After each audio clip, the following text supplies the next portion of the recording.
Good day, and welcome to the third quarter 2025 Cheniere Energy earnings call and webcast. Today's conference is being recorded. At this time, I would like to turn the conference over to Randy Bhatia, Vice President of Investor Relations and Communications. Please go ahead. Thank you, Operator. Good morning, everyone, and welcome to Cheniere's third quarter 2025 earnings conference call.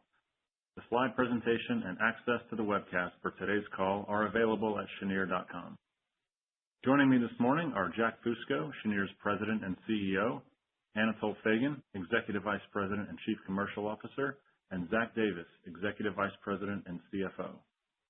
Before we begin, I would like to remind all listeners that our remarks, including answers to your questions, may contain forward-looking statements, and actual results could differ materially from what is described in these statements. Slide 2 of our presentation contains a discussion of those forward-looking statements and associated risks. In addition, we may include references to certain non-GAAP financial measures, such as consolidated adjusted EBITDA and distributable cash flow. A reconciliation of these measures to the most comparable GAAP financial measure can be found in the appendix to the slide presentation. As part of our discussion of Cheniere's results, today's call may also include selected financial information and results for Cheniere Energy Partners LP or CQP. We do not intend to cover CQP's results separately from those of Cheniere Energy, Inc. The call agenda is shown on slide 3. Jack will begin with operating and financial highlights. Anatol will then provide an update on the LNG market, and Zach will review our financial results, 2025 guidance, and initial outlook for 2026. After prepared remarks, we will open the call for Q&A. I will now turn the call over to Jack Fusco, Cheniere's President and CEO. Thank you, Randy. Good morning, everyone. Thanks for joining us today as we review our results from the third quarter of 2025. I think we can all agree that this year has been one of the more challenging, with geopolitical unrest, rising costs and insufficient supply chains, tariffs, and now a government shutdown. My focus has been to lead Cheniere by putting our heads down, driving our growth strategy forward, continuing to deliver on operational excellence, executing on construction management, and implementing our capital allocation program. The third quarter of 2025 was once again marked by many key successes across our entire business. We made significant progress on the expansion of Corpus Christi Stage 3. We progressed our development plans for engineering and commercialization of our expansion at Sabine Pass, all while continuing to achieve operational milestones, solidifying our reputation as a reliable supplier and partner to our global customer portfolio. The third quarter also gave us an opportunity to invest meaningfully back into ourselves with our share repurchase program for the benefit of all Cheniere stakeholders. In the LNG market, events and data points on both the supply side and demand side of the equation continue to fuel noise and volatility, but Cheniere's disciplined approach and our highly contracted business profile enable us to reliably deliver visible, predictable results in line with our previously issued forecast. We're very pleased to announce this morning that substantial completion of the third train of Corpus Christi Stage 3 has been achieved, an acceleration of our forecasted timeline from only a few months ago. I'll have more to say on Stage 3 in a few minutes, including on a recently improved timeline on Train 4. Please turn now to slide 5, where I'll highlight our key results and accomplishments for the third quarter of 2025. In the third quarter, we generated consolidated adjusted EBITDA of approximately $1.6 billion, distributable cash flow of approximately $1.6 billion, and net income of approximately $1 billion. Today, we are reconfirming our full year 2025 guidance range of $6.6 to $7 billion in consolidated adjusted EBITDA, and we are raising our distributable cash flow guidance range from $4.4 to $4.8 billion to $4.8 to $5.2 billion. Zach will provide more detail later on this call on our financial results, but the guidance increase related to our DCF outlook is being driven by a discrete IRS rule change related to the corporate alternative minimum tax. Our guidance continues to be supported by the high degree of visibility and certainty our highly contracted platform affords, and we remain on track to deliver financial results within these ranges. During the third quarter, we produced and exported 163 cargoes of LNG from our facilities, which included the 3,000th LNG cargo produced at Sabine Pass. I'd like to recognize and congratulate our production and shipping teams at Sabine Pass on this milestone achievement, an incredible accomplishment less than 10 years since the first cargo was produced and exported from our facility. Across both facilities, we achieved production levels this year that are within our financial forecast, while successfully navigating some operational challenges primarily driven by external factors such as variability in natural gas quality. Structural shifts in the basin mix of domestic gas production attributed to new gas transportation infrastructure have made slight but noticeable changes in the composition of some feed gas we receive at our terminals. This requires our operating staff to make real-time adjustments to our liquefaction processes like solvent injections or defrosts to clean heat exchangers, or adjusting our operating modes and maintenance activities to adapt to those changes. I'm extremely proud of the teams at both facilities for working safely and collaboratively to address these variables, develop long-term solutions to address feed gas composition in order to maximize sustainable, reliable production and enable us to deliver LNG volumes and financial results within our guided ranges. Looking ahead, the preliminary production forecast for 2026 has recently been completed and aided by the startup of the remaining trains at Corpus Christi Stage 3. We expect 2026 to be another record year for LNG production. Our production forecast for 2026 accounts for the impact of strategically planned maintenance, including certain downtimes designed to deploy engineering solutions at both facilities to bolster long-term production reliability and build additional resilience to those external forces, which can create production variability.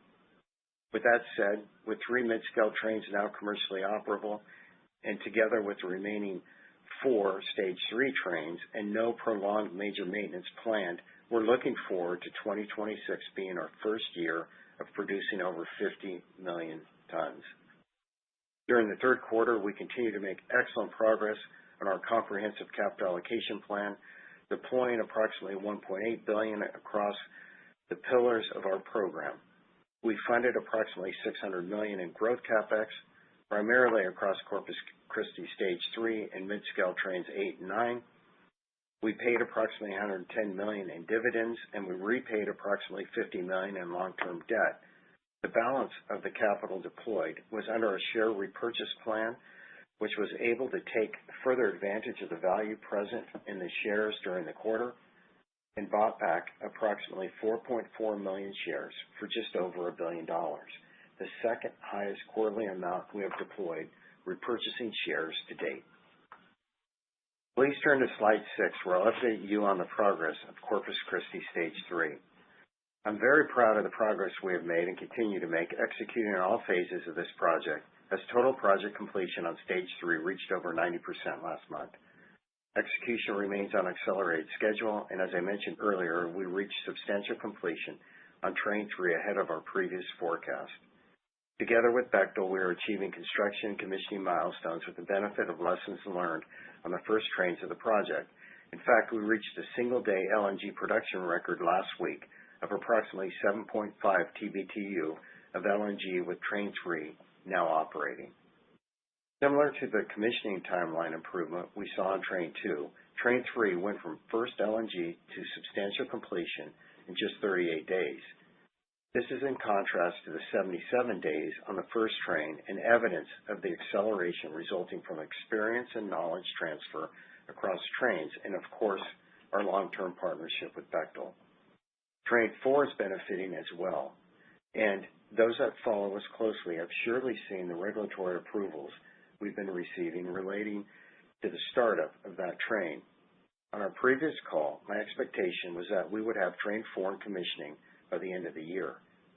However, we're bringing forward our timeline by over a month, with Train 4 now expected to produce first LNG very soon and is on track for substantial completion by the end of this year. We continue to forecast substantial completion of Trains 5 through 7 next year. Current key activities across those trains include the last few percentage points of concrete and structural steel and the installation of above-ground piping. As for the cadence of substantial completion for Trains 5, 6, and 7 next year, we expect those to occur in the spring, summer, and fall, respectively, after Train 4 becomes commercially operable this winter.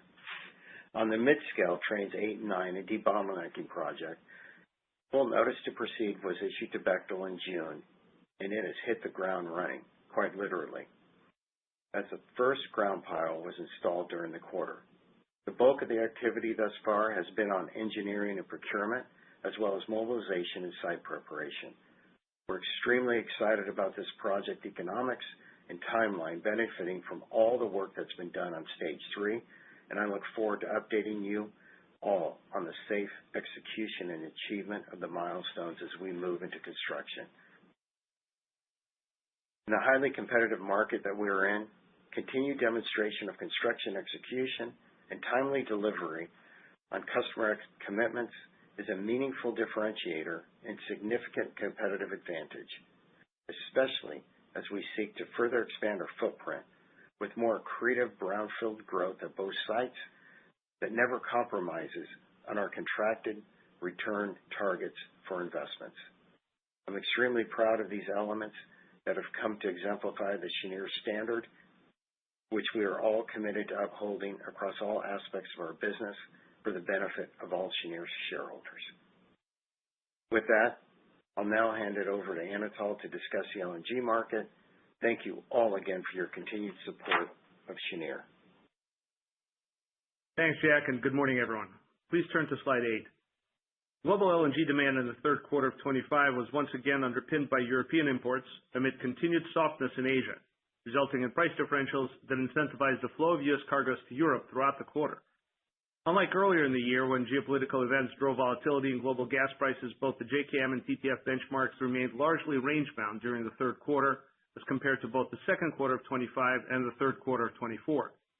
Despite an increase in LNG supply, as new liquefaction capacity comes online and in light of the relative moderation of Middle Eastern tensions that caused gas prices to increase late in the second quarter, global benchmarks remained relatively flat in the third. Monthly price settlements during the quarter averaged $12.50 an AM for JKM and $11.27 an AM for TTF, both relatively unchanged year on year. This is a clear indication the market remained somewhat tight throughout the first half of 25 and into the third quarter, amid lower Russian gas deliveries year on year and much higher European underground storage injection requirements. This dynamic persisted into the third quarter despite an increase in global LNG supply and more moderate Asian LNG demand, which were unable to offset structural decreases in Russian piped gas and meaningfully higher European injections as compared to 24. Ultimately, these dynamics provide a floor for global gas prices in the third quarter, maintaining price levels throughout the quarter, which contributed to muted price-sensitive Asian demand, aside from a temporary uptick in August, driven by early restocking. In the near to medium term, we broadly expect spot LNG prices to moderate as global balances begin to loosen in the upcoming period as additional liquefaction capacity comes online. As we've discussed previously, we expect the market tightness of the past few years to moderate, with global prices becoming less sensitive to episodic price disruptions and volatility that stems from a delicately balanced market with minimal spare LNG capacity. We expect a significant portion of expected increases in liquefaction capacity to come from the U.S., highlighting the importance of U.S. LNG in maintaining global gas balances, and we expect this incremental supply will translate to a more stable pricing environment and serve to catalyze demand from price-sensitive markets. Let's turn to the next page to address the regional dynamics in some detail. Europe's LNG imports continued to increase year on year in the third quarter, maintaining its call on U.S. cargoes away from Asia, despite a period of stronger competition in August, driven by early restocking in that market. With regards to piped gas volumes, residual Russian pipe volumes flowing into Europe were 3.4 BCM, or a 43% decrease year on year during the quarter, as other sources of pipe volumes from Norway, North Africa, and Azerbaijan were marginally higher in aggregate. Meanwhile, the continent entered the third quarter with a 20 BCM deficit in gas storage versus last year, driving stronger storage injections. As of the third quarter, storage injections have reduced that deficit to 13 BCM, or the equivalent of about 130 LNG cargoes, leaving European balances moderately tighter than we have seen in recent years, especially in light of a cooler than usual autumn, weaker hydropower output, and a potentially cooler winter forecast. Conversely, LNG imports into Asia remain subdued, declining 4% year-on-year during the third quarter and 6% 2025 year-to-date. Softer gas demand across key markets in Asia, including China and India, as well as other regions, resulted in aggregate LNG declines in the first half of 25, reversing the growth seen in 2024. This moderation in gas demand continued to filter into the LNG market in the third quarter despite the beginning of a demand rebound in China, which can be seen in the lower middle chart. Overall gas demand in China increased by 4.6 BCM from January through August, with much of that increased demand realized in recent months. While that pace of gas demand growth in China remains more measured overall, industrial demand has improved, and gas-fired power generation has increased through August, gaining support from an 8-gigawatt increase in gas generation capacity in the first half of the year. Against that backdrop, Chinese domestic gas production increased nearly 10 BCM, and Russian piped imports increased 6.3 BCM in the corresponding period from January to August. This dynamic of increased domestic production and increased piped gas volumes reduced the call on LNG imports in China, which declined 11% year-on-year, or 2 million tons in the third quarter, and 19% year-on-year, or 11 million tons year-to-date. As compared to 24, when persistent heat waves in South and Southeast Asia drove a surge in LNG imports, gas demand in the region has moderated year-to-date. Milder weather this summer, along with stronger hydroelectric power generation and lower electricity demand overall, drove gas power generation demand to decline by 19% in India in the first 8 months of the year. India led the South and Southeast Asian region's declines in LNG imports, with a demand decline of 2 million tons year-to-date, and 0.7 million tons of this decline occurring in the third quarter. As the European call on LNG to replenish gas inventories ahead of winter remains strong and prices remain at current levels, we expect LNG demand growth in Asia to remain moderate in the near term. However, as discussed, we expect these dynamics to reverse in the medium term as new supply enters the market over the coming quarters, with significant implications for market balances moving forward. Within this context, we expect continued long-term LNG and natural gas adoption throughout Asia, as demonstrated by forecast infrastructure growth in the region. Considering the region as a whole, gas-fired power generation capacity is expected to reach approximately 830 gigawatts by 2040. That's an increase of over 70% from 2024, with regas capacity expected to reach over 1,000 million tons by 2040, a more than 50% increase from 2024. Let's turn to the next page to further address our outlook on LNG market balances. With a significant amount of liquefaction capacity forecast to come online over the next few years across the globe, the LNG market is entering a period of significant supply growth. This long-expected supply cycle is beginning to tangibly come to fruition, as our CCL Stage 3 project has started to come online alongside other North American LNG projects, both along the Gulf Coast and in Canada. And new capacity from Qatar is expected to enter the market later in the decade. We expect the global LNG market will add an average of 35 million tons of liquefaction capacity annually from 2025 through 2030. This significant supply growth represents an annual CAGR of approximately 7% from 2025 through 2030. Despite incremental supply of approximately 30 to 40 million tons per annum expected in 26, we continue to believe that latent, price-sensitive LNG demand, particularly in Asia, will stand ready to absorb this additional supply efficiently. We expect a return to stronger growth in Asian LNG demand as the availability and affordability of LNG increases, catalyzing price-sensitive demand. The multi-year period of elevated prices we have experienced represents a clear signal that the market requires additional LNG supply, and we ultimately view a moderation in global LNG prices as favorable, necessary perhaps, for meaningful long-term adoption of natural gas as a primary energy source and for investment in gas and LNG infrastructure across both developed and developing regions. The forward curve currently indicates 26 Asian spot LNG prices in the $11 range, which is supported by generally strong consensus from key market researchers that anchors around $10 to $11 price levels. With forecasted prices set to moderate later in the decade, aided by new supply, we expect 26 to represent the beginning of a pivot to more normalized spot LNG prices in the region. Even at the lower end of this price outlook, we expect U.S. LNG exports to continue unabated and do not expect any meaningful curtailments of U.S. LNG volumes. Ultimately, we view LNG supply additions as a moderating force on the global LNG market, and we expect this increased supply to invigorate demand as LNG becomes increasingly available and affordable, especially in price-sensitive and developing economies. In developed markets, this period of increased supply would represent a welcome change for consumers following the current multi-year period of elevated prices following the energy crisis in Europe. In the context of this period of shifting market dynamics and increased LNG supply, our highly contracted business model insulates us from near to midterm market volatility while providing our customers destination flexible volumes that enable them to navigate an evolving global LNG market as well as their own demand and consumption needs. At Cheniere, we'll continue to maintain our disciplined approach to sanctioning new liquefaction capacity under long-term contracts and with high visibility into future cash flows as we enter this new period in the global LNG market. With that, I'll turn the call over to Zach to review our financial results and guidance. Thanks, Anatol, and good morning, everyone. I'm pleased to be here today to review our third quarter 2025 results and key financial accomplishments, our financial guidance ranges for 2025, and our preliminary outlook for 2026 LNG volumes. Turn to slide 12. For the third quarter of 2025, we generated net income of approximately $1.05 billion, consolidated adjusted EBITDA of approximately $1.6 billion, and distributable cash flow of approximately $1.6 billion. Compared to the third quarter of 2024, our 2025 results reflect higher total volumes of LNG produced across our platform, primarily as a result of the substantial completion of mid-scale trains 1 and 2 at CCL Stage 3, and higher total margins as a result of increased cargoes that CMI was able to sell in the spot market opportunistically earlier this year.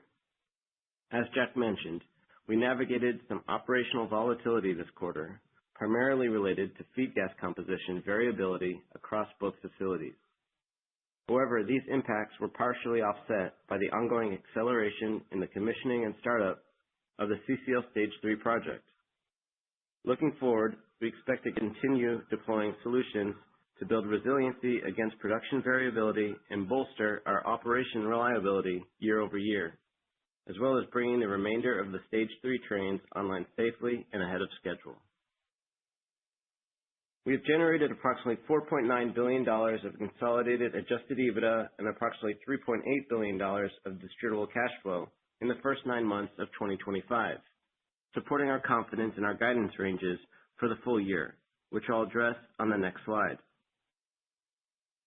During the third quarter, we recognized in income 584 TBtu of physical LNG, which included 581 TBtu from our projects and 3 TBtu sourced from third parties. Approximately 93% of our LNG volumes recognized were sold in relation to term SPA or IPM agreements. During the quarter, we also produced and sold approximately 7 TBtu of LNG attributable to the commissioning of trains 2 and 3 of the Stage 3 project, the net margin of which, in adherence to GAAP, is not recognized in income nor our EBITDA or DCF, but rather as an offset to our overall CapEx spend on the project. Our strong financial results year-to-date enabled our team to deploy another approximately $1.8 billion under our comprehensive all-of-the-above capital allocation plan. We've now deployed approximately $18 billion of our initial target of $20 billion through 2026, as we continue to invest in our accretive brownfield growth, reduce our share count, and enhance our shareholder returns, while retaining the financial strength and flexibility to self-fund future accretive growth across our platform with a solidly investment-grade balance sheet. We are now on track to surpass the $20 billion deployment target comfortably before the end of 2026. We've already made a dent on our $25 billion target through 2030, with over $3 billion now deployed into our capital allocation pillars in just the last 2 quarters. During the third quarter, we repurchased 4.4 million shares for approximately $1 billion, bringing our shares outstanding to approximately 217 million as of quarter end. And as you can see from the 10-Q cover, our plan is continue to be active and opportunistic early in the fourth quarter amidst continued volatility, bringing our share count down into the 215 million range. Our buyback activity in the third quarter and beyond highlights the power of the plan and its ability to be opportunistic during periods of share price volatility, especially following the incorporation of mid-scale 8 and 9 and our increased run rate forecast into the valuation framework that governs our repurchases. Thanks to our liquidity and balance sheet position, contracted cash flow visibility, and our uncompromising discipline to grow if and only if an investment meets our standard, our buyback consistently stands at the ready to demonstrate our conviction in the long-term value of this company, especially through any volatility or dislocations. We've now deployed approximately $1.7 billion on the buyback this year through Q3, leaving approximately $2.2 billion on our current authorization, meaning we are on track to seek our fourth share repurchase authorization from the board in the next year. We continue to make methodical yet opportunistic progress towards our initial target of 200 million shares outstanding and allow our shareholders to continue growing their ownership of Sabine and Corpus over time. For the third quarter, we declared a dividend of 55.5 cents per common share, or $2.22 annualized, which is an increase of over 10% from the prior quarter. With this increase, we have grown our quarterly dividend by almost 70% since initiation approximately 4 years ago at $1.32 annualized. We remain committed to our guidance of growing our dividend by approximately 10% annually through the end of this decade, targeting a payout ratio of approximately 20% over time, enabling the financial flexibility essential to our long-term capital allocation plan and our disciplined approach to self-funded and accretive growth. Moving to the balance sheet. During the third quarter, we repaid approximately $52 million of the outstanding principal of the SPL 2037 notes based on the fixed amortization schedule, representing the first amortization payment on these notes.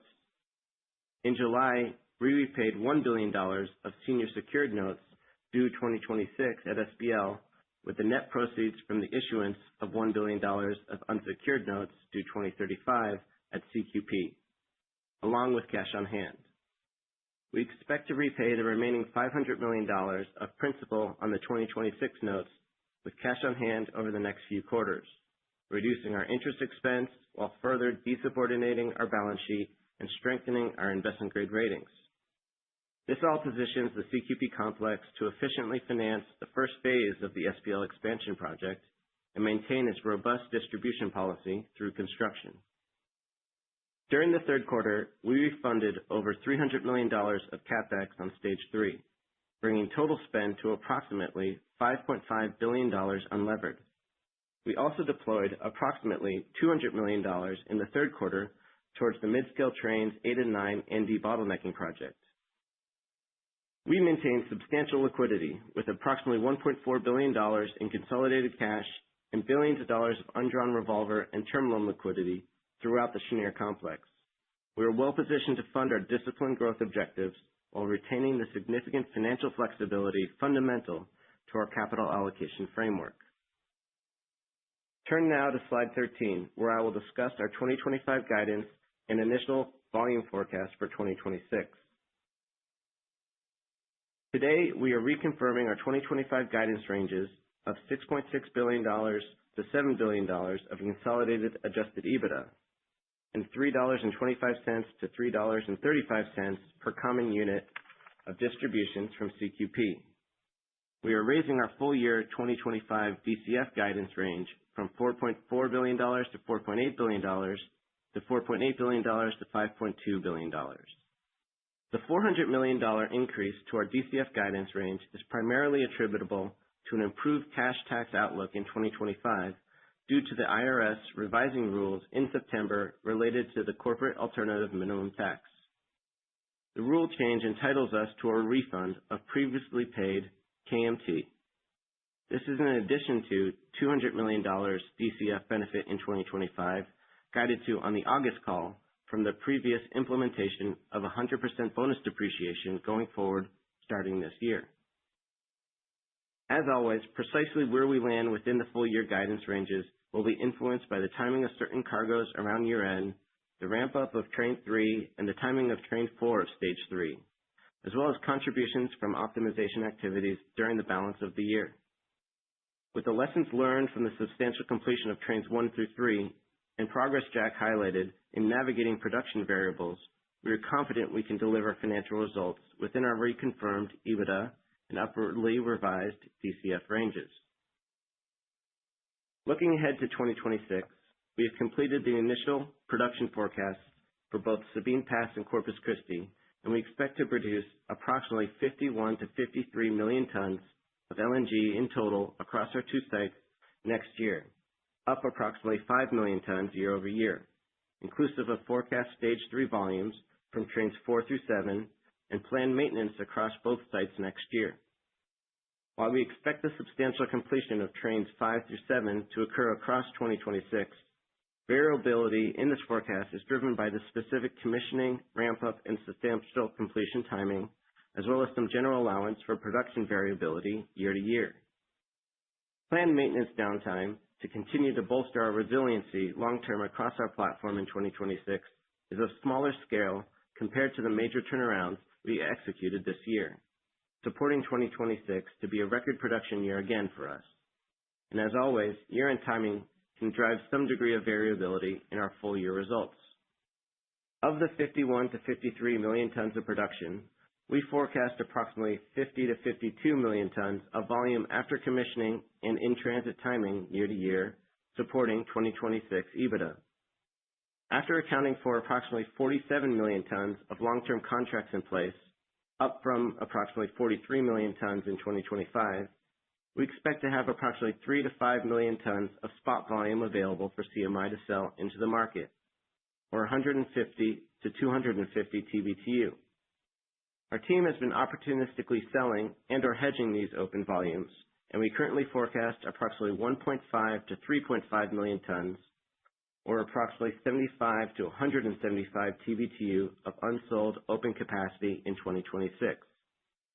We will continue to work this down opportunistically in coming quarters, especially as we have greater clarity on completion and ramp-up timing of the remaining Stage 3 trains. Therefore, we currently forecast that $1 change in market margins would impact EBITDA by approximately $0.1 to $0.2 billion for the full year, highlighting the cash flow visibility of the contracted platform. Consistent with previous years, we intend to provide 2026 financial guidance on our February call. We are proud of the team's efforts in enabling the achievement of substantial completion of Trains 1 through 3 and advancing Train 4's schedule since our last earnings call. With the expected substantial completion of Trains 5 through 7 in 2026 and several million tons of additional contracts starting in 2026, our platform will continue to be comfortably over 90% contracted with investment-grade counterparties, generating long-term take-or-pay style cash flows, which provides a significant insulation from volatility in a rapidly evolving global LNG market. Our achievements thus far in 2025 reinforce our conviction in Cheniere as the premier contracted infrastructure platform with decades of cash flow visibility. We will continue to remain disciplined and focused on enhancing the long-term value proposition we offer to both our shareholders and customers alike for the decades to come. That concludes our prepared remarks. Thank you for your time and your interest in Cheniere. Operator, we are ready to open the line for questions. Thank you. If you would like to ask a question, please signal by pressing star 1 on your telephone keypad. If you are using a speakerphone, please make sure that your mute function is turned off to allow your signal to reach our equipment. Please limit yourself to one question and one follow-up question before rejoining the queue. Again, you may press star 1 to ask a question. We'll pause for just a moment to allow everyone an opportunity to signal. We'll take our first question from Jeremy Tonet with JP Morgan. Please go ahead. Hi, good morning. Good morning, Jeremy. Thanks. Just wanted to start off, I guess, Zach here with the buybacks. Quite the pace this past quarter here. And granted, it's opportunistic in nature, but just wanted to see any thoughts you might be able to share with regards to the pace of the trajectory going forward, given what you've been able to accomplish so far. Sure. Thanks, Jeremy. Yeah, it was our second billion-dollar quarter that we've had since we initiated buybacks a few years back. And I think there's three dynamics to it. It's first liquidity. And as you could see in just the cash balances, we started this year with over $3 billion. And the fact that all of our revolvers are open and we still have the Corpus term loan for CapEx of over $3 billion, we had more than enough liquidity. Then it gets into valuation. And honestly, you look at these valuations, forget about where it is today, even where it was in Q3. We're basically buying back the stock at an EV to EBITDA that's significantly lower than the CapEx to EBITDA of every other FID project that's occurred this year. And then on top of that is just performance. So as you can tell, the buyback is there, alive and ready to support the stock and our conviction of the long-term value of this company and those decades of contracted cash flows. So going forward, expect more of the same. This buyback program of $4 billion was supposed to go through 27. Basically, we're on target to need to go back to the board and ask for an upsize next year. So expect that, and we'll keep on trucking along, especially if we are valued at levels that we think are clearly below where without any more growth, we can value the company and earn a really good return for our shareholders. Got it. That's helpful. Thanks. And Anatol, pivoting to the LNG market and picking up some of the commentary you put out there with regards to inflection point, was just wondering if you might be able to comment a bit more on lower prices incentivizing demand.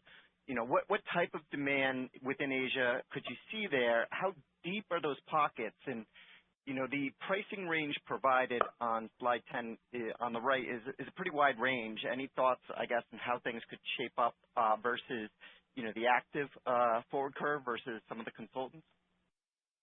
Yeah, thanks, Jeremy. Look, we've gone through a multi-year period now with one of the largest disruptions to global gas supply, and we've added order of magnitude 30 million tons to the LNG market, and now we're going to embark on more than half a decade of adding that much volume on an annual basis. So 26 we do think is a transition year, weather dependent, and obviously it depends a lot on how some of those early price signals and demand elasticity play out. But the drivers for that gas demand, which we are very constructive on over the medium to longer term, right? We do think that not only does the LNG market get to that 700 million ton level by 2040, but also the gas market overall will have a robust growth period. But it'll be choppy. It'll be things like power generation in China. You have over 150 gigawatts installed now. You have no issues with regas capacity that now has, I believe, 32 facilities up and running, and will be 250 million tons of import capacity just what's operating under construction. That generation fleet is grossly underutilized, and that could be a very substantial driver in and of itself. And as we've already said, the aggregate installed capacity is going to grow to 800 gigawatts in that theater. So that is a driver, but you'll also see industrial demand. You'll also see residential commercial demand, but the pace at which it absorbs this incremental supply will at times not match the supply timing. So that's the reason why we expect this volatility. And as Jack says, we'll continue to cheat and continue to contract the 95% plus of our capacity and let our investment-grade counterparties manage vast majority of that volatility. Got it. That's helpful. Thanks. We'll take our next question from Teresa Chen with Barclays. Good morning. Thank you for taking my questions. With the EU moving forward to ban imports of Russian natural gas by Jan 1, 2026, do you think we could see upside to your marketing activities next year with 75 to 175 TBtu of unsold volumes as the block leans further into U.S. LNG during the winter ahead? Yeah. Thank you, Teresa. This is Jack. As you know, we have tried to be very constructive and supportive of the EU and their energy needs. We've delivered over 60%. I think it's close to 66% of all of our cargoes over the last 3 years have went to Europe. I would expect that there's going to be other opportunities for us in Europe just based on our relationship with our counterparties there. 24 million tons of our contracts are with EU counterparties, and our relationship there is very, very strong. But Anatol, do you have anything to add? Yeah, thanks. Well, Teresa, just not to be too precise, but 6 months for the short-term contract, so that's April of next year, long-term as of January of 27, which is one of the reasons why we think this winter, again, is a bit of a transition period. As Jack said, we stand at the ready to support our customers, obviously have destination flexible volumes. As you point out, Russian LNG has supplied about 11 million tons year to date into the EU. So that volume will be most likely impeded. We don't think it disappears. We think it is a little bit less sort of utilization of the Arctic facilities, but ultimately, unfortunately, they will likely find a market, as you well know. So it is a little bit of the question mark over this coming winter, but again, it's order magnitude 10, 11 million tons against the backdrop of 30 and 40 million ton growth years. Got it. Thank you.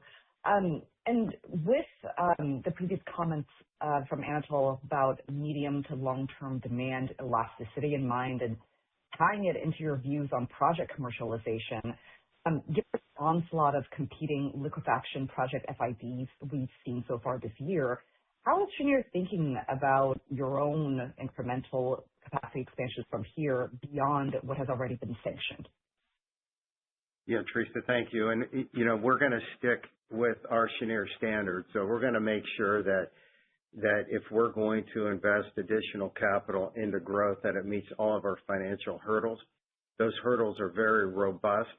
I'll let Zach go through at least the 5 or 10 of them that he wants to, but we make sure that we are fully contracted, that it meets our hurdle rates, and that we're providing our energy to investment-grade counterparties over the long term. But Zach, do you have anything to add? Sure.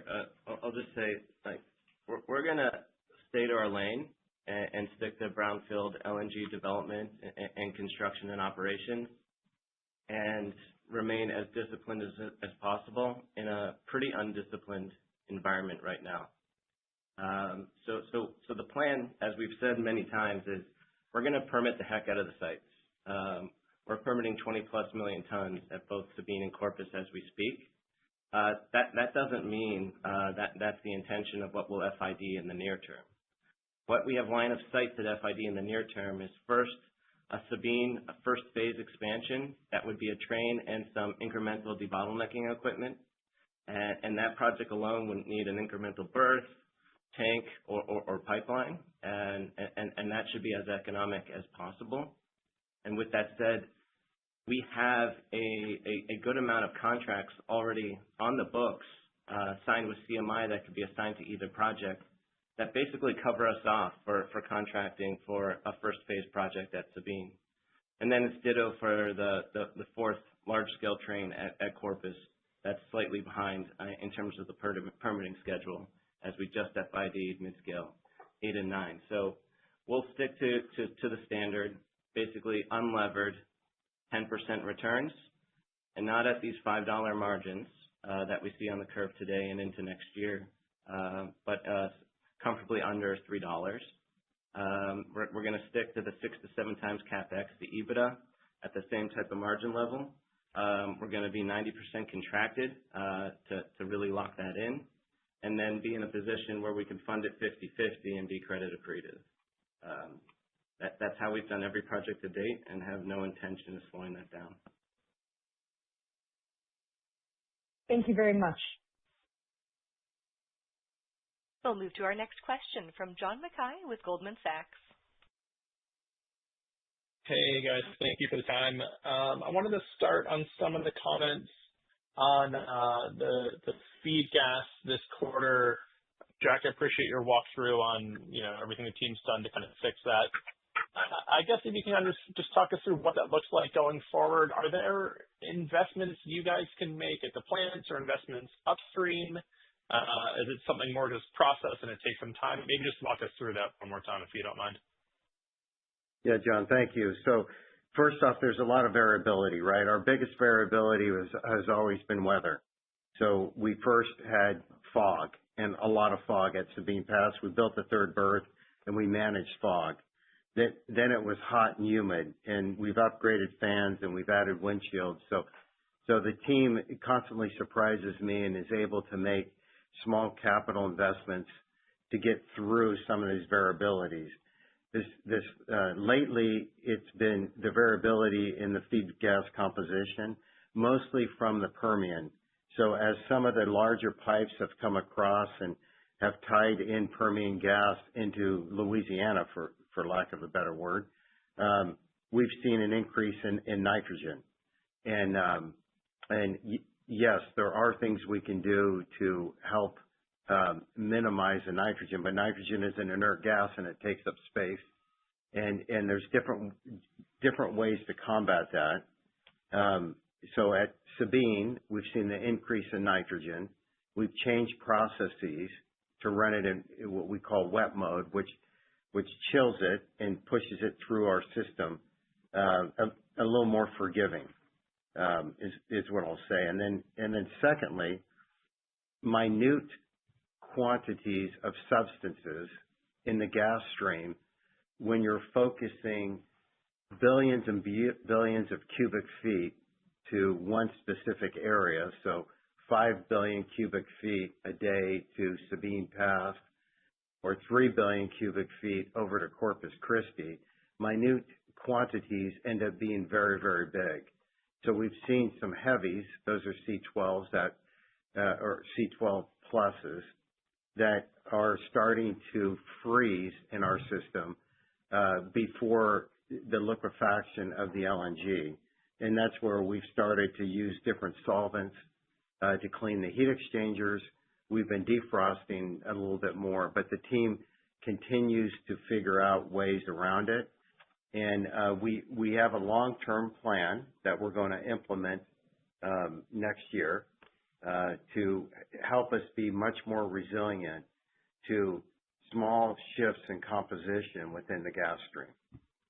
And I'll just add that as we gave preliminary, and it's definitely preliminary production guidance for next year, we baked a lot of that in terms of there's some planned maintenance incrementally, in particular at Corpus in the next year at least, that once we get through some of that, we could be in a position to potentially do better than, let's say, 1.5 million tons per train. But that's not something we're baking in October, a year ahead, before we've done much of that work.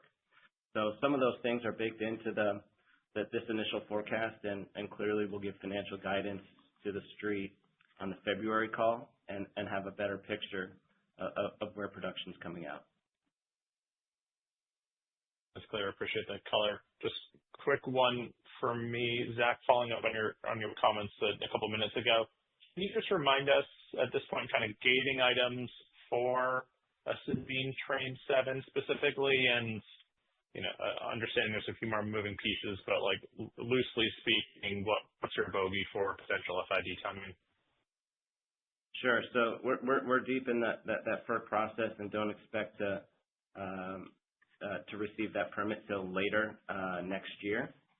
And then and only then would we even be in a position to break ground and start officially reach FID. With that said, we could definitely start LNTPs to an extent with Bechtel next year to start locking in certain costs if it all meets the hurdles again. So we're still working that through with Bechtel in development and ensuring that we can get to that, let's say, 7 times CapEx to EBITDA or better level. And as we get closer to that, we're going to lock in some long lead items, spend some money down there, and you'll see still a tempered CQP distribution out as we retain some of that variable distribution to make sure the balance sheet is good to go for that project, as well as to fund some of this CapEx before we even FID. That's clear. Thank you. We'll take our next question from Spiro Dounis with Citi. Thanks, operator. Morning, team. Wanted to start, Jack, maybe with some of your opening comments just around the trade outlook and some of the uncertainty there.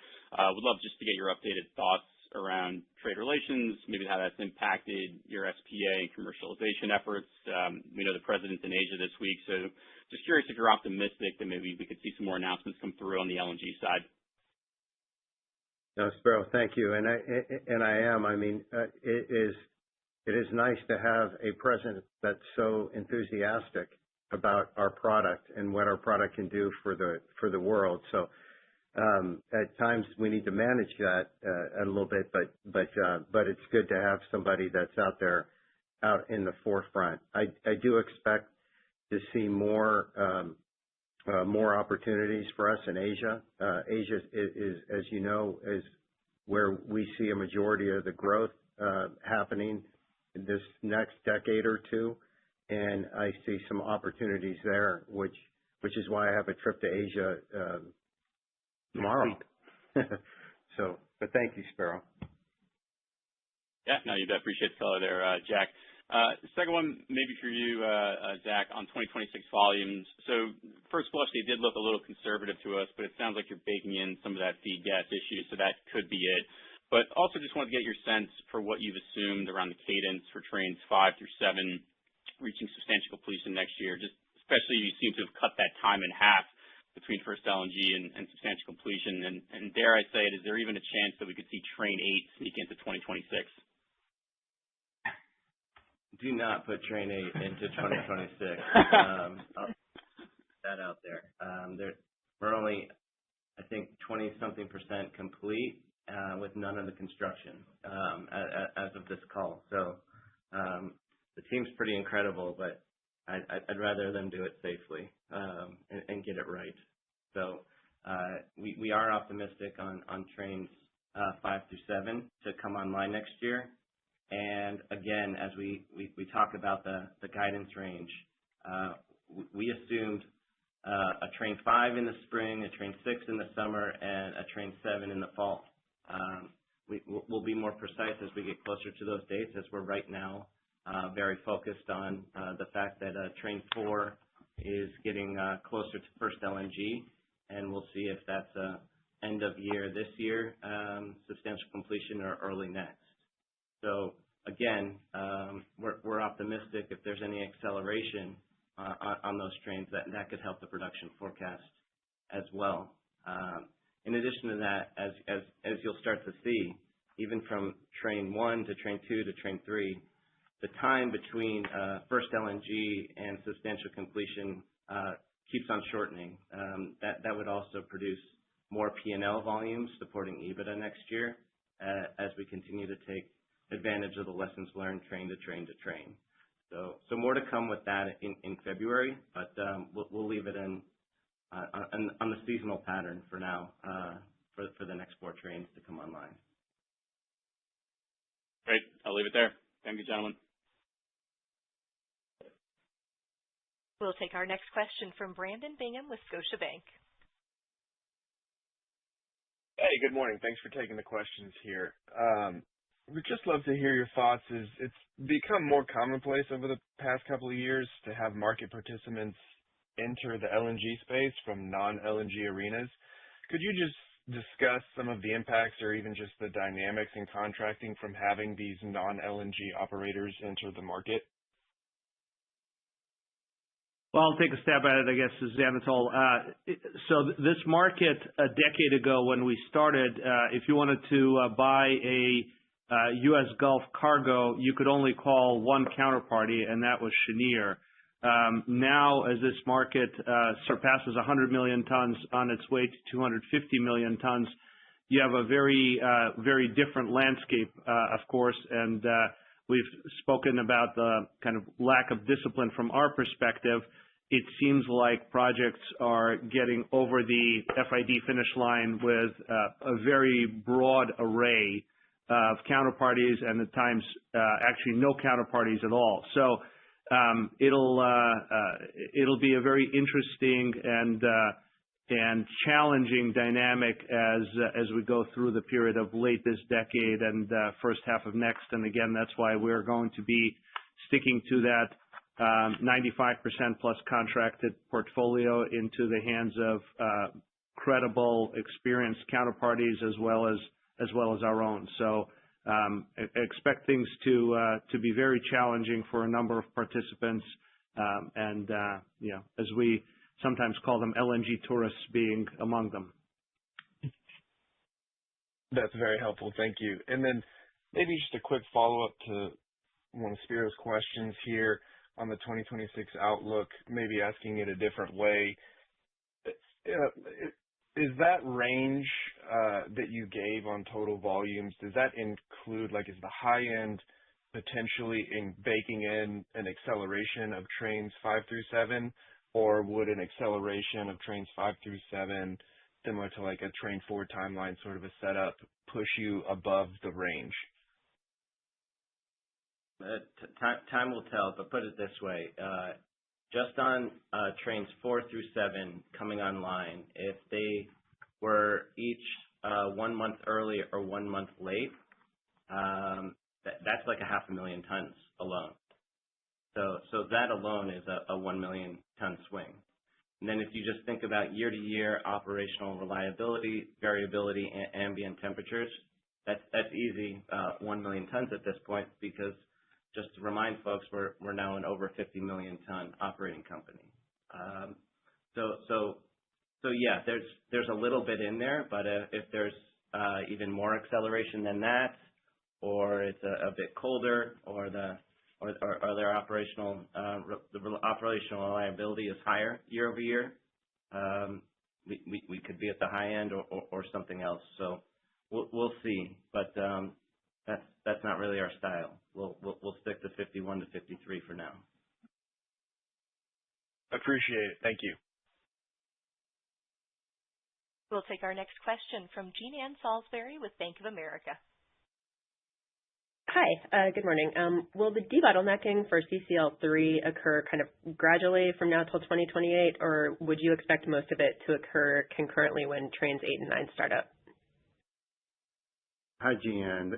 This is Jack. The debottlenecking started the day we took commercial operations of Train 1, and has been ongoing. And the team has done a great job with maximizing the production of those first 3, soon to be 4 trains very, very quickly. And I would expect us to continue to refine that as we go. I would say that to get to the high end, we acknowledge that even trains 8 and 9 at mid-scale would have some debottlenecking equipment. So that will come over time, but based on how things are working and some of the work that we continually to do, as Jack mentioned, we're hopeful we can start doing better than 1.5 in the near future. Great. And then, as has been referenced a lot on this call, there's been so much contracting year to date, so many projects going forward. So I guess my question for Anatol is, in terms of global project FIDs, do you think we're near the end of this wave or in the middle? Hey, Jean, a lot of FIDing, not as much contracting, I would say, but yes. So the world overall has had a very robust year. You remember the discussions of 4 or 5 years ago of, is long-term contracting going away? And our view was always that it's not, but it is cyclical. So This year, I believe over 80% of the contracts executed have been 20 years or longer, and there's still some more to be done globally. But with the world at 70 million tons, U.S. at about 61 million tons year to date, I think this period is in its denouement, shall we say. Great. Thank you. I'll leave it there. We'll take our last question from Manav Gupta with UBS. Good morning, guys. We actually went through your revised Sabine Pass filings in June, and just like if you look at the earlier February filing of 2024, you seem to have found a number of extra MTPAs in a very short period of time, and I just trying to understand how are your engineering teams able to accomplish this so quickly, and if you could help us understand how this additional capacity was realized or could be realized as you bring this project on. Sure. I think credit to our engineers and our operating folks that are always finding ways to debottleneck the facilities and get more out of them. I believe what you're speaking to is the FERC filing for the Sabine expansion. And clearly, as I mentioned before, as we intend to permit as much as possible at the two sites, we're going to explore with Bechtel every which way to get the most out of Sabine Pass to ideally get that cost per ton as low as possible. By obviously working on the cost side, but specifically on the MTPA side as well. So I think there's just more ingenuity and pushing for the art of the possible right now for the permitting process, and then we'll see what we actually FID. As none of that matters if it doesn't meet the standard. Thank you so much.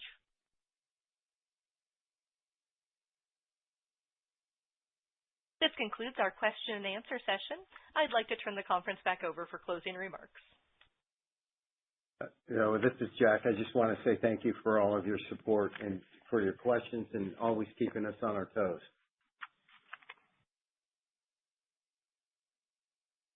This concludes today's call. Thank you for your participation. You may now disconnect and have a great day.